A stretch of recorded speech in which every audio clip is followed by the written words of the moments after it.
YouTube, all my anime lovers out there, what is going on? It's your boy Takame Love Anime back with another video, and for today, I'm going to be touching on Thousand Year Blood War, Bleach, of course, episode 2. Holy, can I just start off by saying the opening, fire. Bleach always coming with the fire openings. The opening was amazing. If I'm gonna touch on the opening, I gotta touch on the ending. The ending was amazing. Like, those are always, I said those in episode 1 of this, that the opening and the ending are always something that I look forward to, especially when it comes to Bleach. All the openings are just amazing, as well as the endings. I just had to state that because, man, right now we are getting spoiled, and the fact that this series is looking amazing. I was watching throughout the episode, and I just kept saying to myself that, like, man, this feels like a movie. The way that things are, like, looking, the animation, yo, this is like an amazing time to be a Bleach fan. Just the way that this looks. It feels like such a movie, man. Especially, I got that feeling. I should have knew when I seen that Viz Media screen. You usually see that when you see the movies. Oh my God. They giving us mini movies part by part. Like, oh my goodness. But I'm thinking that the pink is a reoccurring theme that we're gonna see throughout the series. It's something that they've just pushed throughout the trailers and everything for the Thousand Year Blood War, and I'm here for it. I like it. I like to see the freeze frames with the pink in the back of each character and just how that goes. We've seen Ichigo, as well as we got to see Zangetsu. And then we've seen him transition to U-Watch, which is always dope. I just like that little thing there was right in front of you, and you didn't even really notice that going throughout the series, which is so freaking dope. We got a picture of, as well as Uryu showing his Quincy medallion. Then we got a picture of all the Wonderites, of all the Stern Ritters, that it was just amazing to see all of them. We finally got an entire picture, especially with Uryu included, which it was always dope to see him and Haswatch right in the front. Koromura fighting Bambietta, sorry about that. Fighting Bambietta, Shinsui, and then something that I was so hyped to see up in the opening, Squad Zero. Getting that first little glimpse of Squad Zero before we seen him in the anime is about to be freaking insane. Ichibei and all those, oh my God. And then we get our little picture before it cuts to the episode of Ichigo actually showing like his Shubankai of just having his two swords, which is gonna be definitely something dope to see, especially with the transitions of him going from Shikai to Bankai, which is so freaking dope. But let's get into the episode. We're just gonna talk about it a little bit. I hope that I can actually use these screenshots of the things that I'm talking about. I tried to go through that before. I couldn't find too many great screenshots. Twitter does have some amazing ones on there, so I'll check on there and hopefully I can get those in this video for you. But of course, we pick up where we left off with U-Watch just talking, literally like U-Watch gets the panties wet. What more can I say? This man literally is like, oh, you could predict the future, huh? Oh, so you telling me what you can? Okay, bet. Boom. I'm like, yo, when you blew his head off, he said, man, you did this. You held Ichigo off as well, man. You held him off. You did exactly what you're supposed to do. This is an example that I'm gonna set for the tone for the rest of the series. Popped his head off too. I'm like, yo, what the heck? And what you gonna say? It's the Almighty. It's U-Watch. Only he could do something so finessed. Oh my God. So he do all that, and I'm just like, yo, this is crazy. The fact of just like the animation, insane. The colors, I love all the colors. The crew's just mopping it up. This man just gets up out the seat vanishes. He goes up on the stairs. Pulled it back. Harry Bell. I'm like, Lord Jesus. If you read the manga, you know how good this stuff was, but oh my gosh, getting animated is something insane. Oh my God, it's insane.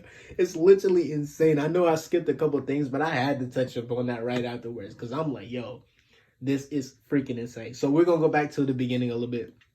So yeah, they're back in the room and everything. Nervous, thinking about Ichigo, like, where is he gonna come back there? Of course, Uryu being Uryu, like, nothing to worry about. Ichigo's gonna be good. He wouldn't lose to a guy like that. Being, which true, I can agree he wouldn't lose to somebody like that. Chad, of course, being the friend he is, ready to on go at all times. Orihime teasing Uryu, telling like, I never expected you and Ichigo to be as close as friends. Of course, he's not gonna admit it, but yeah, they're very close friends. They have a lot related, which you will seem to understand later in the series. I'm not gonna spoil that for anybody that just wants to recaps, but they have a lot in common. So we get to the point to where get the phone call, a terrifying phone call at that. Um, Message sent out to all the Soul Reapers on the phone, puts it on speaker. They go through and tell about how everything has been happening in the Soul Society and what's been going on. I know they said about, I forgot the number of people they said died, but I know it was 183 seconds. How the fuck does, like, excuse my, like, this all that happened that quick? Yo, they're catching bodies, my boy. I'm not even gonna lie to you, they're catching bodies quick. But they wiped everything out. Talked about how they got into the Squad 1 office. Yamamoto being good. Of course, Sasakibe suffering injuries and then going on to pass away, which is still something that just really hurts. Especially, you can see that it shocked a lot of people because he willingly served underneath Yamamoto when he could have actually himself been a captain. And he's just entirely so strong. So to have somebody at your side like that just vanish, it just sucks. Especially because we didn't get to see a lot of them. So you can definitely see that that's dawning on Ichigo and the crew and everybody, because they've, at this point, we're so far in the series that they actually feel a connection to the Soul Society and everybody that's in there because they've been through so much with everybody. So that goes on. We get Ichigo trying to clear his mind, trying to patrol throughout the city. As he's doing that, he's just patrolling, looking amazing as he always is. Animation, the sound effects, him traveling. We get something looking in the air. He's like, what the heck is that? You see Nail fall out the sky. And mind you, I have read this, but it's been a while since I've read this. This is the beginning of the manga. So this even shocked me. I'm like, oh, shoot, it's Nail. Oh my God, I forgot about this. So Nail is coming out the sky, falling to Ichigo. Of course, Nail and Ichigo, that dynamic, can't ever take it serious. He's like, oh, hell no, what the fuck? She just, a corporate super acceleration, just bust my man in his head. She's breaking down and telling him what's going on. Like I recapped at the beginning of You Watch in Haribel, so I'll mix that in. She's telling him that just like, yo, Wako Mundo is bad. Like, we need your help. It's just, it can't go on like this anymore. It cuts to the point to where, like I told you, You Watch is telling them, how can you tell me what the president is about? Oh, so you know what's gonna happen. You could predict this. You said 2 days ago this was gonna happen, but it didn't happen. Pop his head off. Next word, Urban. You held Ichigo off. You set the tone for everything. Popped his head off. Crew's cleaning everything up. You Watch being menacingly pointing that finger.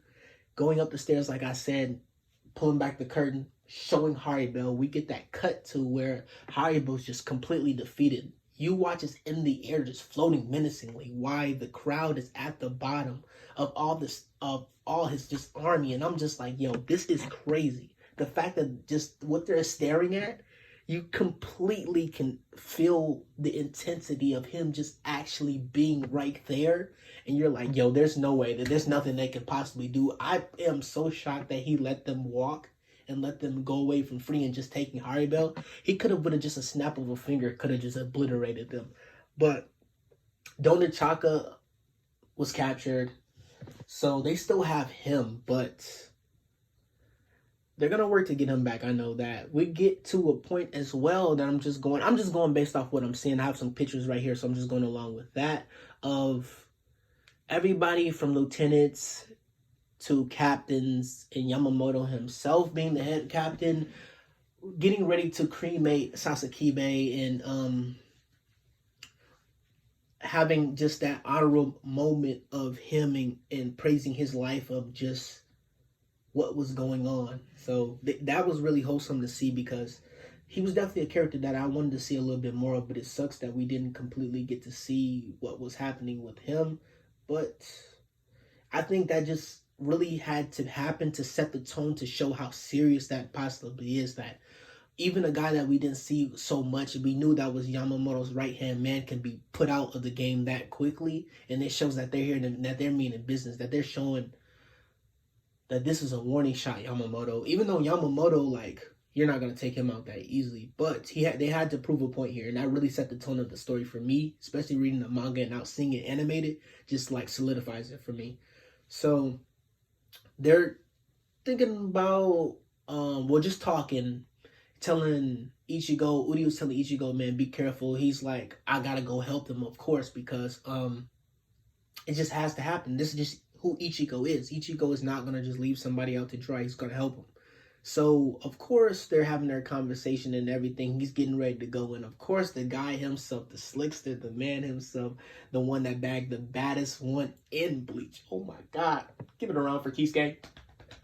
Just well, but Kisuke's in the window, so he's just like, I'm over here, and then like, I already know what time y'all need a ride. Types like just being Kisuke. So Kisuke just showing up, man. I was so excited to see him. So Kisuke and them travel, and this is the part that I have to like mention. We have seen many of times when them traveling to Wako Mundo, and the time where Ichigo and Retsu were building a path with the Reishi. Dude, literally, we have never seen it in this light. Like, they were literally going up as it was happening, and it looks so amazing. It just reminds me every single time that I see so many parts that I'm just like, yo, this animation is so amazing for a Bleach anime, and I just something that I can't get over it. The translation from all the other seasons to this one is such a masterpiece. Like, I always wanted to go and collect each volume of the season, but this is something that I definitely, once this gets, I have to get my hands on this, because this is something that it is like a movie. Like I said, it is amazing. So they're in Wako Mundo now. They're falling out the sky. Nell's losing her goddamn mind. Just saying, this is how they're bringing out, this is how Kisuke rolls. So he's just, they're going out in the air, fall down. They're looking back, a couple of the Wonder Rage. I want to just say that. Sorry if I pronounced it wrong. I suck. But look back, like, did he hear something? Luckily, they didn't go back and search, but they did. That's where they landed at. Orihime is scouting the area out to see if there's anybody still alive. Apparently, well, of course, there's not going to be anybody alive, because they literally they're not here to play. So they do that.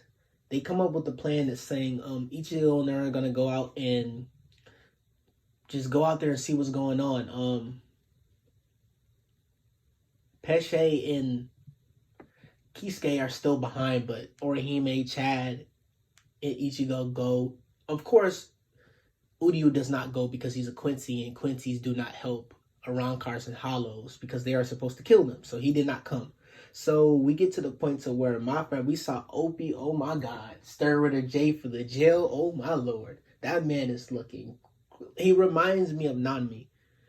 That boy looking fresh. I promise you, in the manga he was looking up, but that man's looking fresh. So he's lining everybody up, telling them, if you are strong enough, you will be able to survive. We're gonna test you out. This man just started going on a killing spree, just killing everything. I'm like, yo, what is going on with my boy? He is tripping.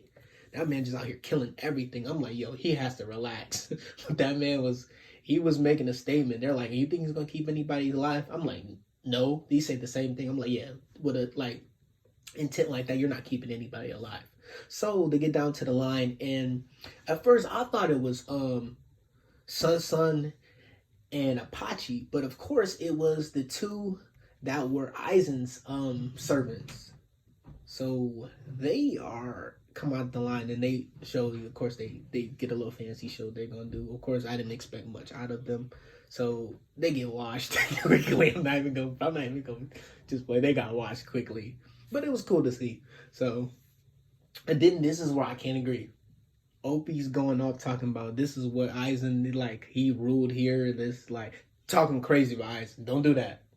Don't do it, my boy, because Aizen really wants to. He really wash you, but he was talking crazy about Aizen. I can't agree about that, but the two servants, yeah, yeah, it is what it is. They just love Aizen. He just got that good, I guess. But yeah, he's talking crazy about it. He got to relax on that. So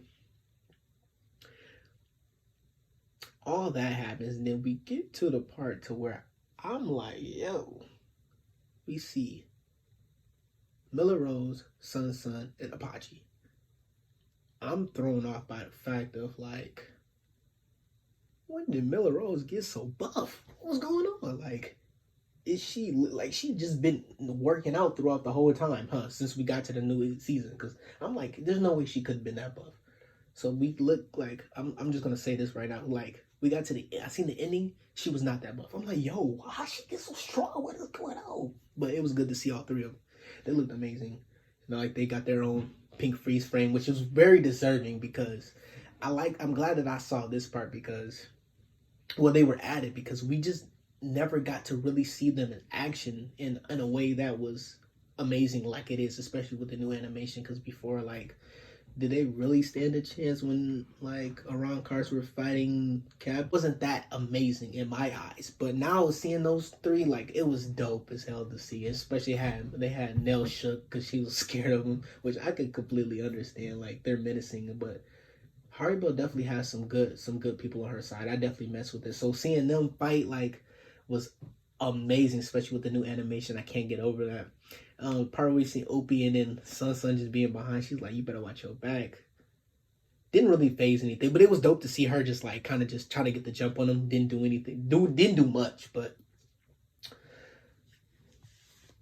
they were just going through, just killing everybody, just like taking care of business. Cause like the way they came in, the animation threw me off because I've never seen an animation like that in Bleach before. Tearing everybody apart so quick. I'm like, yo, this is crazy. Like, man, it brings me back to the point when I say this just looks like a movie.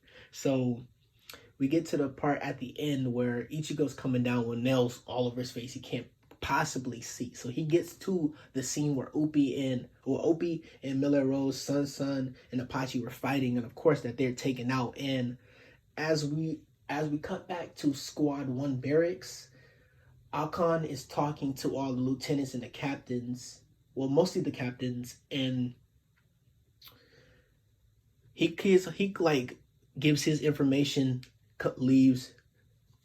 Mayuri dismisses him. Mayuri comes in and breaks it down and just says that, reiterate what we thought, that the people that we're dealing with, to be able to get through and not be noticeable, it has to be Quincy's. As he says that, Ichigo meets up with Upi and he sees all the things that were happening there. And boy, oh boy, can I say for episode 3, that fight between those two are going to be amazing because at first Upi had to grow on me. He really had to grow on me for Star Rater J for the jail. He had to really grow on me. But now seeing him now, I really appreciate how he started the series and set the tone for the first major fight, in my opinion. This is going to be a very big fight, so I can't wait to discuss that for the next one. But that concludes it for this video. I was just excited to talk about this. I just had to get this out. Let me know what your favorite part of episode 2 was. I was definitely amazing to see. This series is, like I keep saying, it's going to be such an amazing experience because the way that things are getting animated and it looks, oh man, this is going to win a lot of people over. Especially me, I feel like this is going to win Fight of the Year. I've said it before. I think the Fight of the Year is going to go between, not going to say it. I was going to say it, but I'll get into that a little bit farther down in the series. But I think it's going to, one of the fights are definitely going to win Fight of the Year. Let me know what you're most anticipated for episode 3. Are you looking forward to that fight? Just drop it down below. It's been your boy Takami Love Anime, and I'm glad that I had this time to spend with y'all and talk about Bleach episode 2 of the 1,000-Year Blood War. Can't wait for episode 3, but when that comes out, I'll see y'all soon. Peace.